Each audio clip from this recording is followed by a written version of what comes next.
Alléluia. Et même quand la chorale chantait, il y a une phrase que je dis dans cette chanson. Pourquoi quitter ces palais de bonheur? Pourquoi quitter ces palais de joie pour un sentier de misère? Si aujourd'hui vous me demandez pourquoi tu veux quitter là où tu viens pour aller dans un endroit de souffrance, les personnes ne vont dire oui. Tout le monde, ah non, je vais rester là où je me sens bien. Personne dans la vie n'aime la souffrance. Tout le monde aime être bien. Tout le monde aime être à l'aise. Et si on pose la question, personne ne dira non, je vais aller souffrir.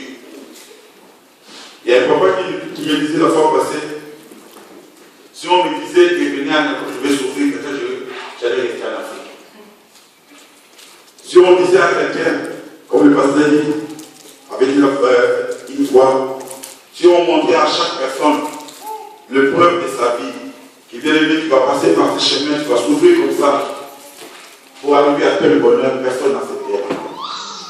Mais Dieu, dans sa bonté pour nous former, parfois il nous cache certaines choses. Et c'est pour notre bien. Amen. Et aujourd'hui, on va parler d'un sujet que Dieu a voulu que l'on parle. Et ça s'intitule Je suis un vase.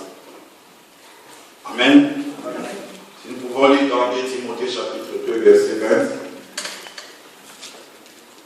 2 Timothée chapitre 2, verset 20. Je suis un vase.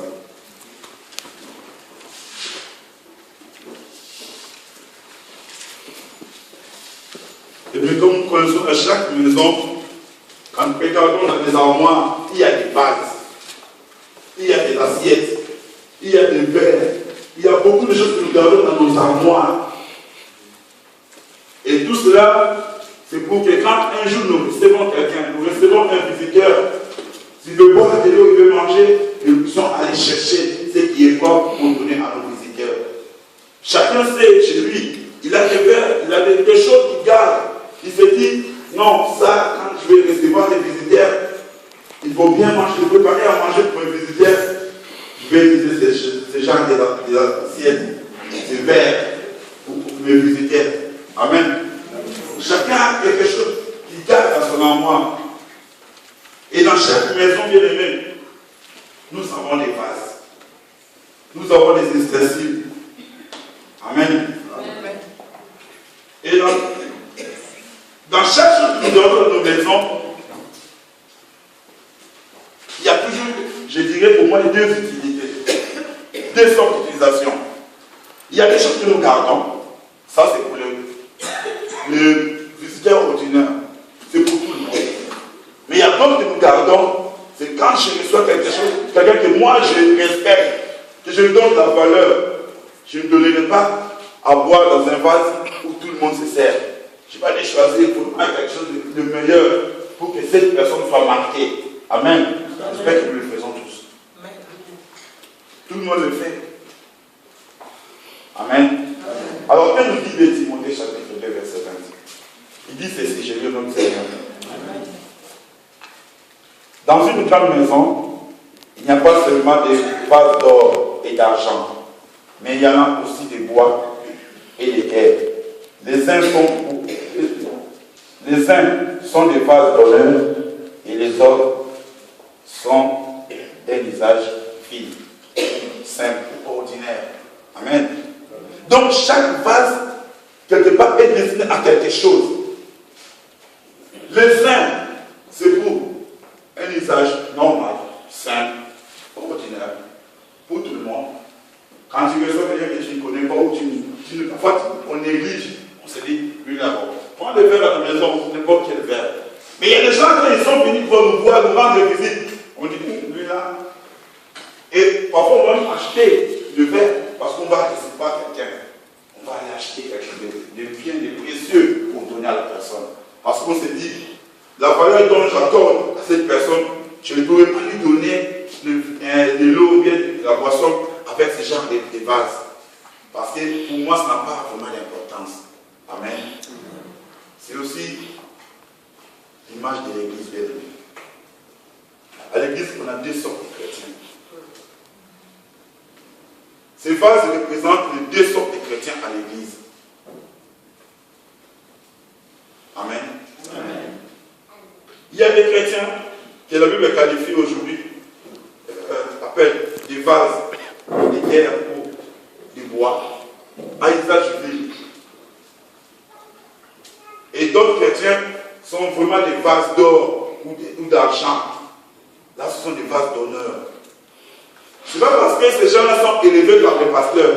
Ce n'est pas parce que ces gens-là sont des gens que l'Église honore. Non, c'est Dieu lui-même qui honore ces gens de personnes. Ça vient de Dieu lui-même. Amen.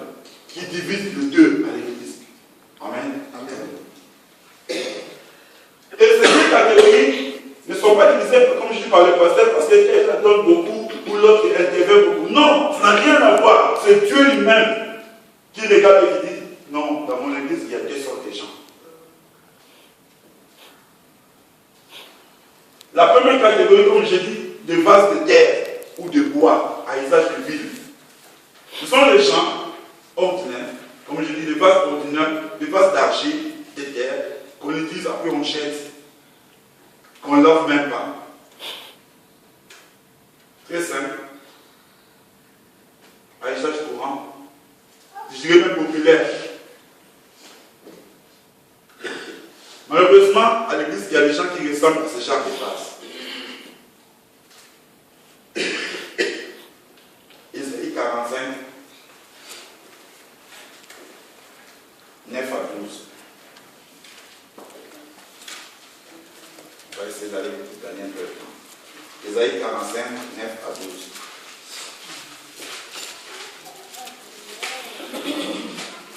Est-ce que quelqu'un pouvez vous m'aider, s'il vous plaît?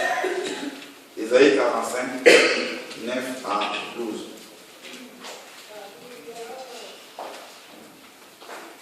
Isaïe 45, verset 9 à 12. Amen. Malheur à qui conteste avec son Créateur. Vase parmi les vases de terre. L'argile dit-elle à celui qui l'a façonné pour faire Dieu. Et ton œuvre, tu n'as point de main. Malheur à qui dit à son père, pourquoi m'as-tu engendré? Et à sa mère, pourquoi m'as-tu enfanté? Ainsi parle l'Éternel, le Saint d'Israël et son Créateur. Veut-on me questionner sur l'avenir, me donner des ordres sur mes enfants et sur l'œuvre de mes mains? C'est moi qui ai fait la terre et qui, sur elle, ai créé l'homme. C'est moi. Ce sont mes mains qui ont déployé les cieux et c'est moi qui ai disposé toutes leurs armées. Amen. Amen. Malheur. Malheur à la personne qui conteste avec Dieu. Face de terre.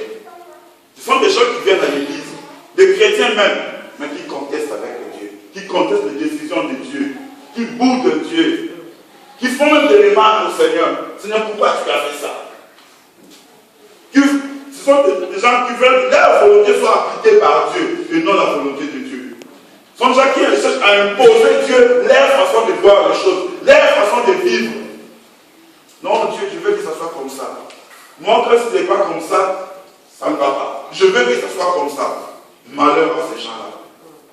Nous venons à l'église pour imposer à la propriétaire de l'église notre volonté. Et ça, Dieu ne veut pas bien. Et Dieu qualifie ce genre de personnes des vases de terre. Alors, quand il dit, comme ce sera malheur aux gens qui contestent. C'est vrai, on peut dire, Seigneur, moi je ne conteste pas. C'est vrai, on peut pousser beaucoup de raisons. Mais la Bible nous dit malheur à ce genre de personnes qui contestent avec leur créateur. Le pasteur a dit tantôt, nous sommes que des vapeurs. En un instant, on peut partir. Alors pourquoi contester Dieu? Pourquoi se mettre en route ou barrer la route au Seigneur? Et beaucoup de gens, malheureusement, nous le faisons. Nous contestons l'autorité de Dieu. Nous boudons Dieu. Nous prenons Dieu pour notre ami.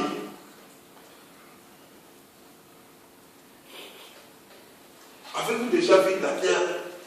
Vous connaissez les artistes, les potiers, quand ils préparent la terre pour créer quelque chose, un art.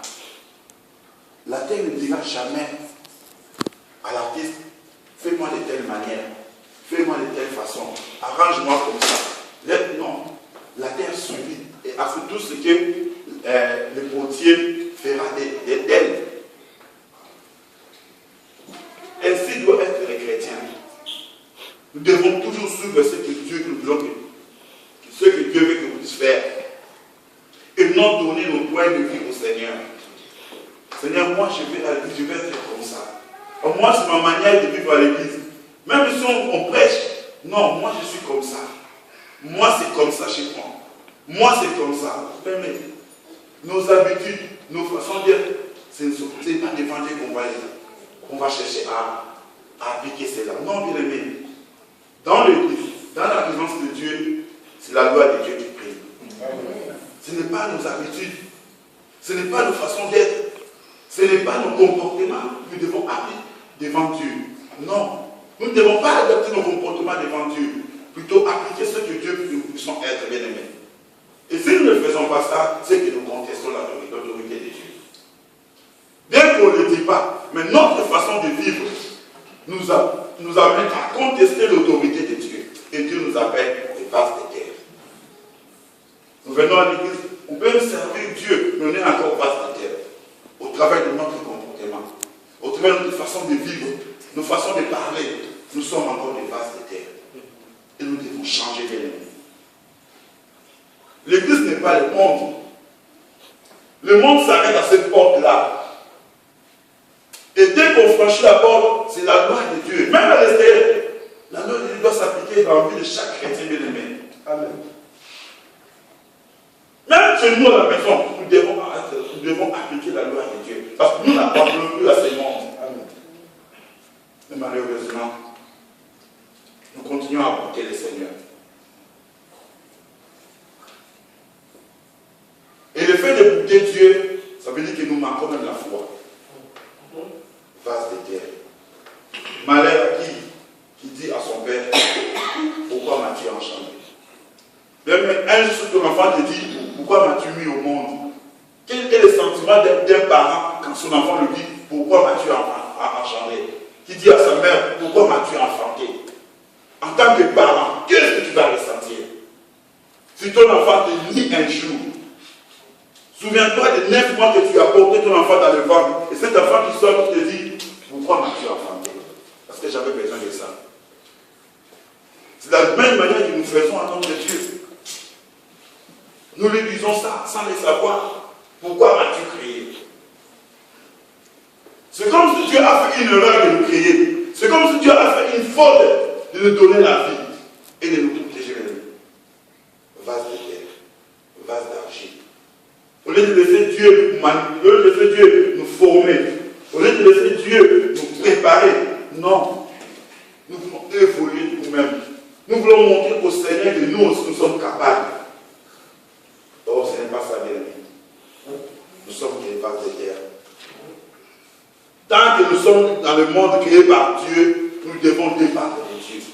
Celui qui ne peut pas dépendre de Dieu n'a qu'à créer son monde. Tant que c'est Dieu qui a créé cette terre, tant que c'est Dieu qui a créé ce monde, nous devons dépendre de lui. Amen. Parce qu'il est le maître de tout, bien aimé. D'ailleurs, il a dit au Saint 12, c'est moi qui ai fait la terre et qui sur elle j'ai créé l'homme. Ce sont mes mains. Il n'y a pas un autre Dieu qui nous a créés, il n'y a que lui, Elohim, qui a tout créé, le Dieu créateur. Personne n'a fait. Même si on joue, on voit les gens créer des choses, c'est Dieu qui a donné cette intelligence. Salomon a dit, vanité de vanité, tout est vanité. Il n'y a rien de bon sur le soleil. Tout a déjà existé, tout existera. Nous ne faisons que recycler et remettre les mêmes choses. Mais voilà pourquoi les habits. On porte les habits aujourd'hui, 2 ans après, on change de style, 10 ans après, on revient encore sur ce qu'on avait abandonné. Il n'y a rien de bon sur la terre. Tout a existé. Vous voyez pas seulement beaucoup parler vanité de vanité. Tout est vanité. Pourquoi courions-nous derrière les matériels? Pourquoi allons-nous nous fatiguons derrière les matériels? Ça ne paye pas, bien aimé. Ça montre qu'on est encore vase de terre. Parce que nous contestons devant Dieu. Nous voulons que notre voix soit aussi entendue devant le Seigneur. Nous voulons donner aussi notre point de vue. Quand Dieu dit A, nous on dit B. Pour contester devant Dieu. C'est que beaucoup de gens les font bien aimés. Par leur comportement, une façon d'être bien aimé. Vous savez, il se peut que je peux choquer certaines personnes. Vous savez, les femmes de venir à l'héritage à l'église, c'est une façon de contester Dieu. J'ai réfléchi un jour. Vous savez, là où je travaille, je vais toujours. Je commence mon travail à 6h45. Je pointe toujours à 43, à 44, voire même 45. Et tout le monde connaît ça. Et un jour, je suis venu 1 heure avant. C'est qu'il soit resté pendant 1 mois. Et tout le monde en parlait. Et Maxime est venu 1 heure avant. Ils m'ont demandé, racontez, tu es tombé, tu dis, qu'est-ce qui t'est arrivé? Parce que tout le monde les connaît. Même tu m'as même fait des remarques à la direction. Je te pointe toujours 43, 44, 45. C'est toujours comme ça. Je vais toujours en retard. Et je me dis, je gagne ma vie là-bas. On me paye là-bas. Je vis parce que la situation, ça me sert. Mais je viens toujours en retard. Mais j'ai un problème. Quand je vais venir à l'église, je vais les mains. Je crois qu'elle peut témoigner. Tout le jour. On va aller à l'église. Pourquoi tu sais que le travail peut finir un jour. Un jour, mon directeur peut se réveiller et manger une personne de toi. Mais ma vie, ça dépend de Dieu. Si Dieu me dit que je ne peux plus de toi, où est-ce que j'irai? Il n'y a pas un autre monde où j'irai m'abriter pour vivre. Non, Dieu m'a chassé dans ce monde, je change de monde. Il y a le monde créé par Dieu. Alors je dois tout faire bien aimé. Ne fût-ce que pour ça, que Dieu se souvienne de moi, que je vivais toujours avant l'église. Nous privilégions le boulot parce qu'on va toujours avant, on pointe toujours à l'heure pour qu'on ne soit pas pénalisé. Mais on peut être pénalisé pour 1 mois, pour 2 mois, pour 3 mois, même une année. On peut te chasser des boulots, tu changeras des boulots. Mais si Dieu te chasse de ce monde, tu iras dans quel monde? On va se dire. Tant qu'on n'a pas encore réalisé que je dois aller à l'église avant, je dois être là à 10h30. Mais on peut tout m'expliquer. J'ai connu une femme qui avait 4 enfants. Elle n'avait pas de voiture. Son mari l'avait quittée. En hiver. Un jour, quand j'ai acheté ma première voiture, je l'ai vu en peine de bien. J'ai eu pitié d'elle. Vous savez, un enfant, elle portait un enfant là, un sur le dos, elle poussait la poussette et l'autre sur le bras.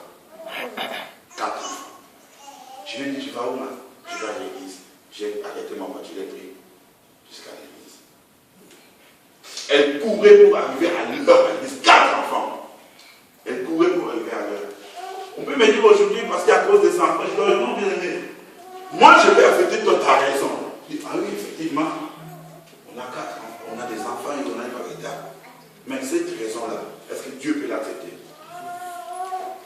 Parce qu'il y en a qui ont plus que toi, qui viennent à ma église.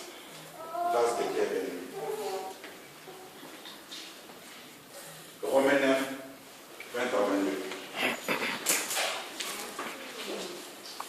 On peut me dire aujourd'hui, Seigneur, qu'est-ce qui fait que moi je ne conteste pas Dieu? Je ne suis jamais discuté avec le Seigneur. Mais nous le faisons, bien aimés. Nous le faisons. Quelqu'un peut me dire, Romains chapitre 9, verset 20 à 22. Romains 9, 20 à 22. Romains 9, 20 à 22, dit la parole du Seigneur. Amen. Ô homme, toi plutôt, qui es-tu pour contester avec Dieu?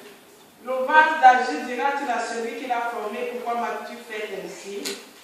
Le potier n'est-il pas maître de l'argile pour faire avec la même masse un vase d'honneur et un vase d'un usage vil?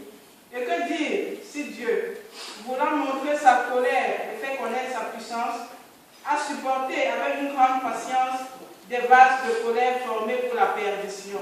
Amen. Amen. Et mais cette phrase a retenu mon attention. Face de terre, formée pour la colère de Dieu. Ce sont des vases qui à l'église. Ce sont des gens qui sont à l'église. Parce que dans une maison, il y a tout. Dans une maison, il y a tout. Il y a des vases d'honneur et il y a des vases d'argile. Et la Bible dit les vases de terre ou d'argile de bois sont faits pour la colère de Dieu. En restant vase de terre, la colère de Dieu s'abattra sur toi. Si nous restons vase de terre et que nous ne bougeons pas, nous ne changeons pas, nous ne voulons pas changer les cap, devenir un vase d'honneur, la colère de Dieu restera sur nous. Je peux venir à l'église, je peux servir Dieu, je peux tout faire, aussi longtemps que je ne change pas, aussi longtemps que je n'évolue pas, la colère de Dieu s'abattra sur nous. Voilà pourquoi on verra une sorte de chrétiens qui croient que Dieu les a abandonnés. Même avant que je me pose la question de Dieu, Seigneur, pourquoi m'as-tu abandonné? Je dois d'abord regarder moi. Qu'est-ce que moi j'ai fait pour dire au Seigneur pourquoi tu m'as abandonné? Qu'est-ce que moi j'ai fait? On nous prêche, je ne change pas. La fois passée, j'ai parlé avec des pasteurs via SMS. Ils parlaient de la prédication sur les pardons.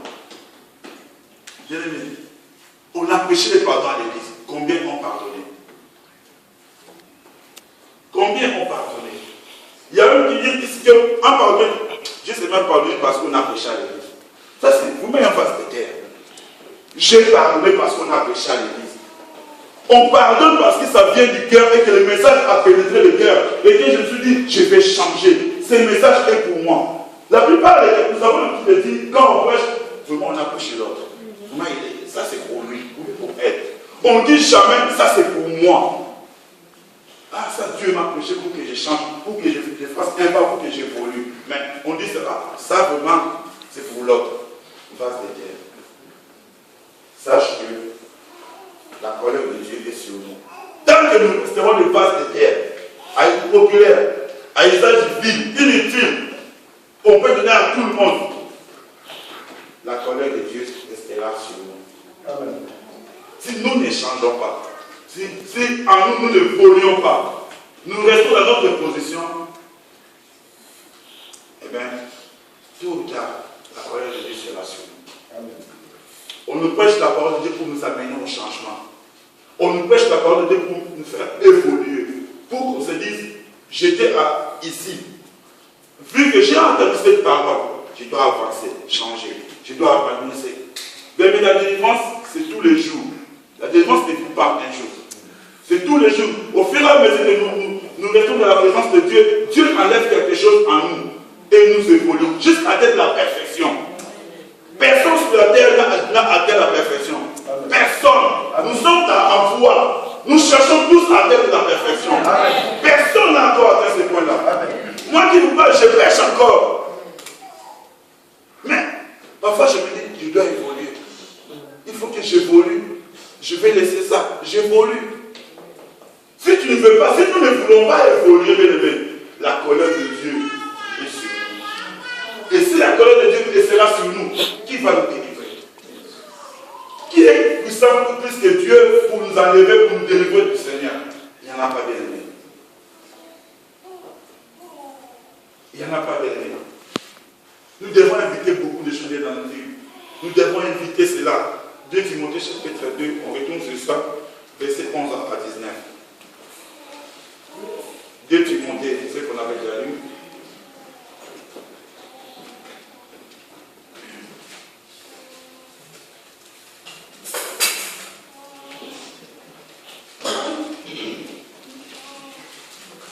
Nous devons évoluer, bien aimé.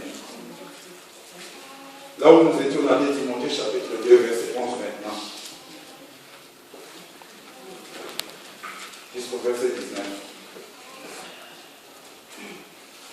2 Timothée chapitre 2, verset 11 à 19. Je lis la parole.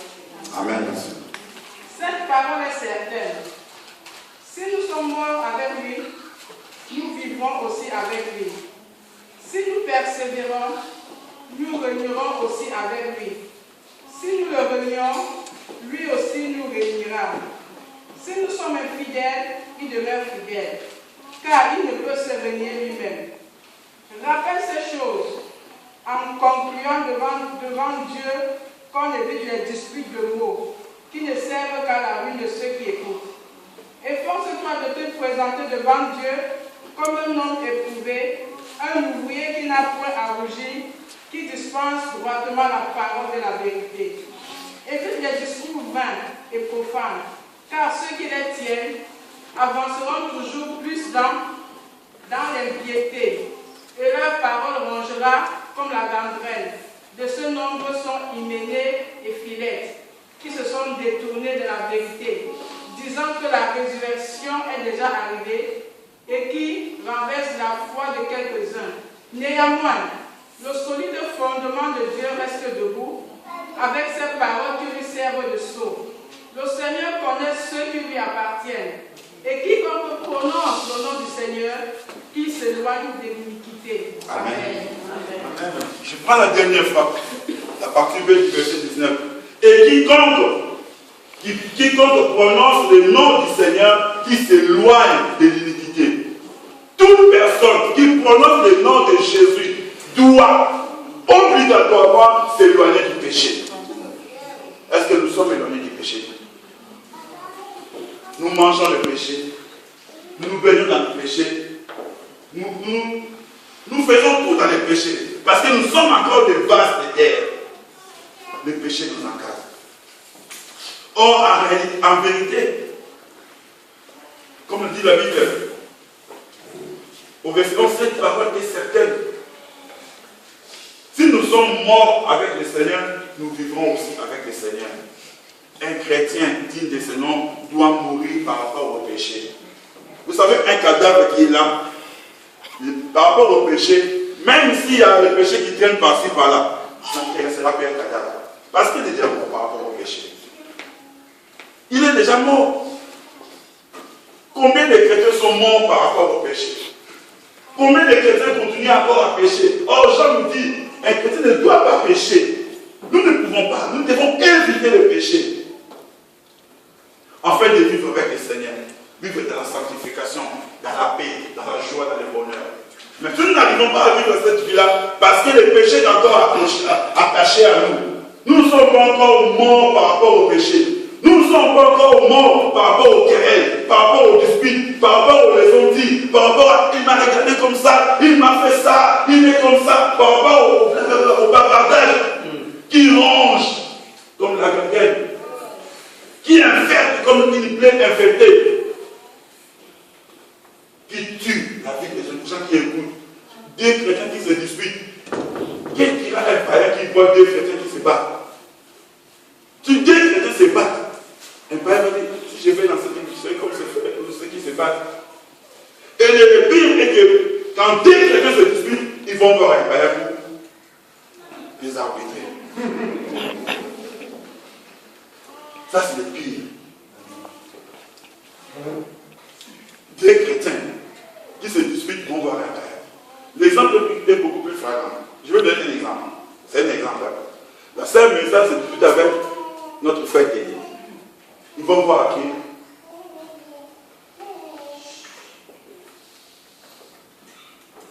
Ils vont voir le petit ici.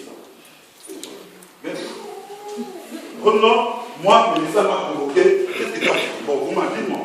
Qu'est-ce que le petit peut j'ai entre le frère Kéli et la sœur Mélissa? Il est chef, il ne comprend rien de leur dispute. C'est exactement ce qu'ils nous ont fait. Ou bien le bébé là qui écrit là. Le bébé écoute, il dit, ça m'a provoqué. Qu'est-ce que le bébé va comprendre? Il va vous trouver des fous. Effectivement, c'est ce que nous faisons. Nous faisons un effort de changer. Amen. Mourons par rapport au péché, par rapport aux querelles. Ce sont les querelles qui nous réduisent. Ce sont les disputes qui nous battent en route, bien aimés. Ça nous distrait pour rien. Et ça fait que nous restons toujours des vases de terre. C'est ainsi que la colère de Dieu est toujours sur nous.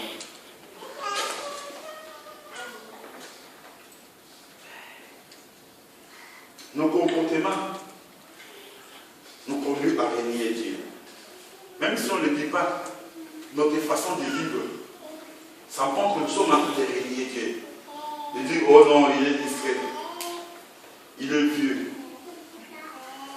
Depuis qu'il a créé le monde, il est déjà âgé, quand on compte le nombre des années. Le Dieu est le même, hier, aujourd'hui et éternellement. Comment moi, un chrétien, je quitte chez moi, au lieu d'aller exhorter, je vais rendre visite à un frère ou à une soeur. Au lieu d'aller exhorter, mais je vais aller parler de quelqu'un. J'ai fait 2 kilomètres, 3 kilomètres, avec des risques d'accident. Au lieu d'aller exhorter quelqu'un, non, mais je vais aller parler de quelqu'un. Parce que je viens vous voir, parce que tu as vu la soeur. Moi, je la déteste. Et si le pasteur de Stéphane dit, il contribue à mon péché, donc il a aussi péché. C'est vraiment la chose à ne pas faire. Je me déplace, je paye mon carburant, je paye mon billet. Au lieu d'aller faire l'œuvre de Dieu, pour que dans les rois du Seigneur, qu'il y ait encore des sauvés, moi je vais parler de quelqu'un. Résistez. Je vais aller critiquer quelqu'un. Je vais aller détruire mon frère dans le Seigneur. Je vais aller détruire ma soeur dans le Seigneur. Bien fait. J'aurai un salaire. La colère de Dieu restera sur moi. Peut-être là où je vais, le frère avec quelqu'un qui parole de vie, qui peut l'amener à changer. Peut-être là où je vais, la soeur ou le frère avait une question qui tournait, qui l'a traumatisé, qui l'a rendu mal à l'aise. Et chercher une réponse. Au lieu que j'amène la réponse. Parce que moi, j'ai Christ à moi. Je dois, là où je veux, on doit savoir qui est un chrétien là. Amen. Amen. Amen. Moi, j'ai imposé à tout le monde le dimanche, tout le monde regarde la messe. Je ne suis pas catholique. Mais dimanche, je mets la messe dans toutes les télés à l'hôpital. Donc tout le monde sait. Même les médecins savent que ça c'est Marseille. Même si je ne suis pas. Et quand je sors, je laisse la messe. Tout le monde dimanche arabe.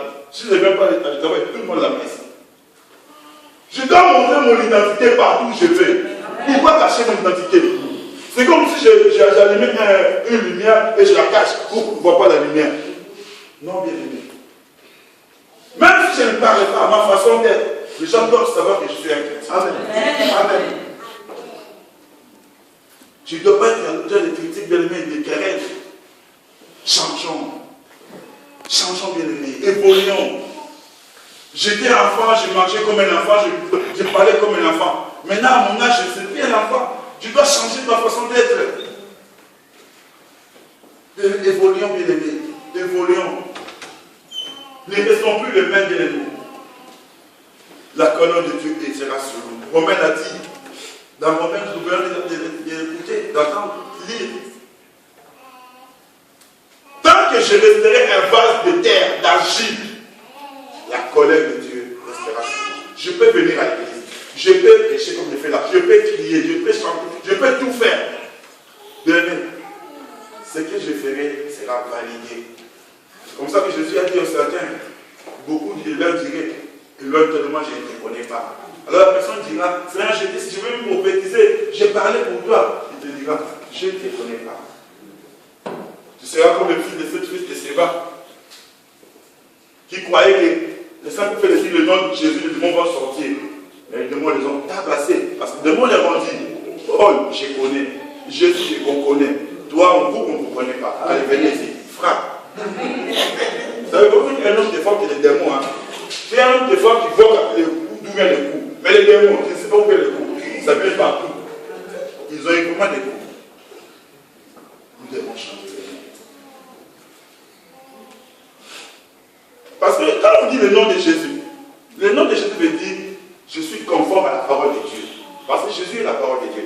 Quand les gens disent je te parle au nom de Jésus, ça veut dire je te parle conformément à la parole de Dieu. C'est ça le nom de Jésus.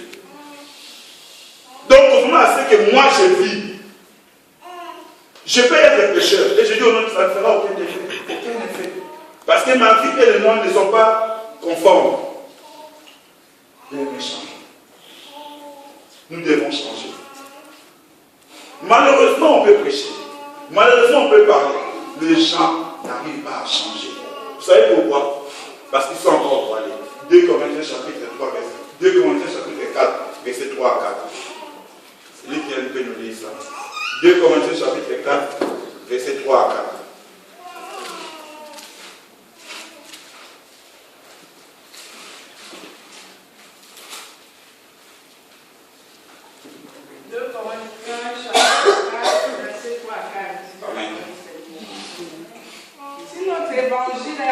voilé, il est voilé pour ceux qui périssent. Pour les incrédules dont le Dieu de ce siècle a aveuglé l'intelligence, afin qu'ils ne puissent pas briller la splendeur de l'évangile de la gloire de Christ, qui est l'image de Dieu. Amen. Amen. Beaucoup croient que l'évangile c'est une blague. Bon, je vais seulement le parler. Bien, mais si encore l'évangile doit être voilé et que nous n'arrivons pas à comprendre, si aujourd'hui pour nous l'évangile est encore voilé et qu'on n'arrive pas à comprendre, c'est qu'on a un souci. C'est-à-dire le Dieu de ce siècle a voilé notre façon de voir. Nous regardons, mais nous ne voyons pas. Nous regardons vraiment, mais nous ne voyons pas. Parce que le Dieu de ce siècle a voilé notre façon de voir. C'est la même chose aussi, nous, parmi nous aussi à l'église. Nous regardons vraiment, nous écoutons la parole de Dieu, mais nous n'entendons pas. Pourquoi? Parce que le matériel nous a voilés. Je suis à l'église, mais je pense à l'église quand je vais faire mes courses. Pourtant, avec la vie là, quand je sors de l'église. Pendant qu'on est à l'église, nous pensons au portable. Nous pensons aux courses qu'on va faire lundi. Ah, je viens. Je collabore quand il y a quoi, je viens chez Aldi. Je pense au magasin. Je suis à l'église. Mon esprit est ailleurs. Il était nécessaire que on voit.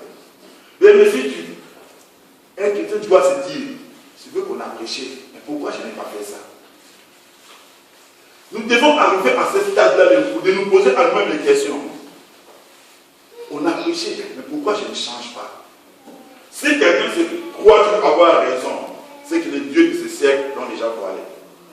Si quelqu'un se dit, ah, moi, tout le monde, c'est contre moi, tout le monde est contre moi, tout le monde, c'est toujours moi, c'est quelque part, on est voilé.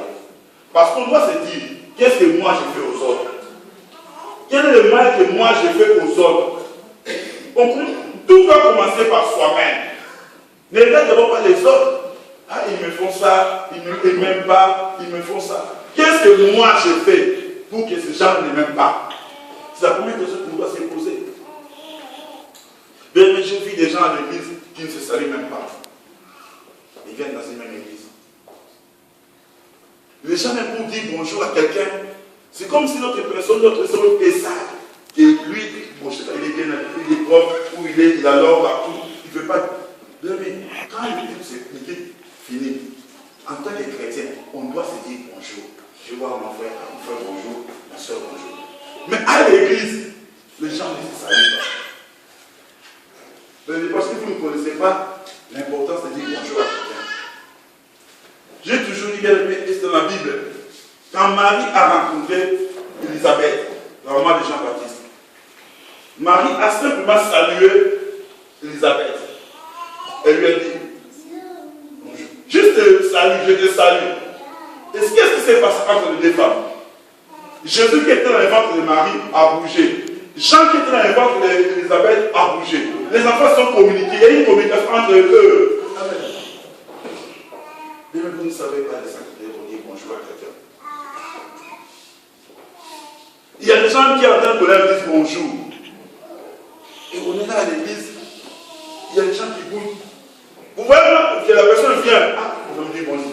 Il a fait des fois une vie. Vous n'êtes pas vous dire bonjour. Mais à niveau, si tu tombes, tu tombes là-bas. Ce ne sont pas un comportement des chrétiens de l'église. Dire bonjour à quelqu'un, ça va t'enlever quoi? Et pourtant, ça va t'ajouter quelque chose. Il se peut que quand tu vas dire bonjour, la joie que la personne va ressentir pour dire merci, ça te fera du bien. Tu as mais pour dire bonjour aux gens, c'est la mer à boire. On peut dire je suis timide. Oui, moi je suis timide. Tout le monde est timide. Mais dire bonjour, ça te coûte quoi? L'ange est venu auprès de Marie. L'ange n'a pas dit à Marie, non. Il a commencé par dire, je vous salue Marie, pleine de grâce. Le Seigneur est avec vous. Quelle meilleure, une belle salutation comme ça. Qui ne voudra pas recevoir ce genre de salutation? Tout le monde. Même les catholiques ont fait ça, une prière. Ce n'est qu'une salutation. Bien aimé, changeons. Nous sommes encore des vases. Alors quand j'avais dit je suis une vase, quelle vase sommes-nous? Quelle vase sommes-nous, bien aimé? Vase à usage d'honneur ou vase à usage vil, simple, banal? On vient dire pour Dieu, même si tu pries, Dieu vient dire par lui là, il peut prier, mais je n'écoute pas. Parce qu'il n'a pas changé. Dieu attend voir en nous une flamme. Quelque chose qui peut l'attirer. Lui, celle qui pleure, c'est ma fille. Je vais descendre et l'écouter. Qu'est-ce qu'il a à dire? Poussons Dieu à agir. Poussons Dieu à se manifester, à être favorable à nous. Il y a eu des gens dans la Bible qui ont cherché les moyens comment faire pour pousser Dieu. Avant à chercher à pousser Dieu à faire quelque chose. Il a réfléchi, qu'est-ce que je ferai pour mon Dieu? Il a dit non, qu'est-ce que j'ai? Je vais quand même préparer pour Dieu. Il a dit, ça va préparer pour Dieu. Et quand Dieu a mangé, Dieu a dit, l'année prochaine, tu auras. Parce qu'il a fait quelque chose. Il a poussé Dieu à faire quelque chose. Mais nous, au lieu de pousser Dieu à faire quelque chose pour nous, nous repoussons Dieu. Nous retardons la bénédiction. Bien aimé, ce n'est pas ce que Dieu a besoin de nous. Changeons. Évitons que le Dieu de ce siècle, puisse nous voiler. On vient à l'église, mais on est encore voilé. On croit que quand on pêche, on te critique. Ah non, le pasteur m'a prêché. Il a parlé de nous. Bien aimé, si tu ne veux pas qu'on te prêche, on ne prêchera pas les chefs. On prêchera que les humains. C'est tout à fait normal que quand on prêche, que nous soyons touchés par la parole. Changeons. Bien aimé, je viens nous avertir à nous, quand moi y compris, que la colère de Dieu est sur nous. Quand nous restons, si nous restons toujours les vases de terre, la colère de Dieu restera sur nous. Nous devons évoluer et changer. Nous devons tout faire pour que Dieu se rapproche encore de nous davantage. Et non faire de sorte qu'il puisse s'éloigner de nous. Dieu est en train de s'éloigner de nous, bien aimés. Parce que nos comportements repoussent Dieu. Nos comportements font que nous sommes en train de contester avec Dieu. C'est comme si on nous disait au Seigneur, occupe-toi de tes affaires, moi je m'occupe de mes affaires. Changeons, bien aimés. Il y a risque. Lévitique chapitre 6, verset 21. Lévitique 6, 21. Ce que les gens oublient, c'est ça.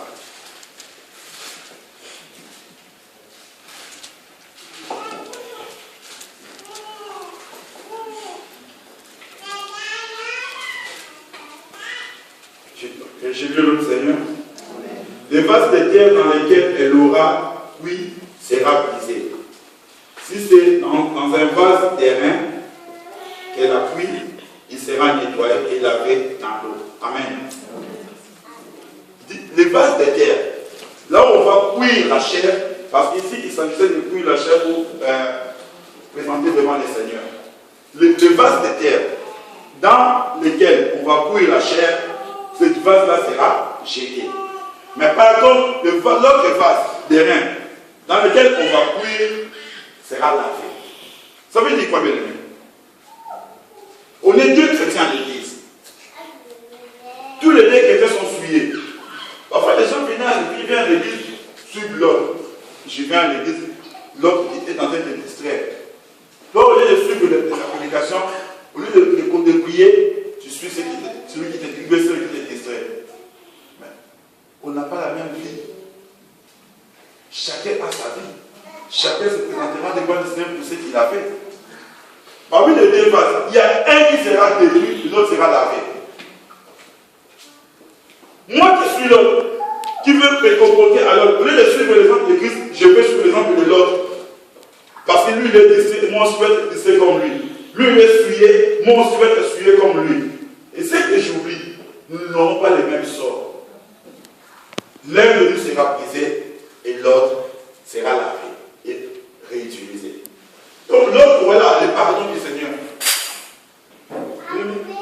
les deux fils d'Adam et Ève, Caïn et Abel, tous les deux ont présenté des offrandes devant le Seigneur. Le Seigneur n'a dit que l'offrande d'Abel.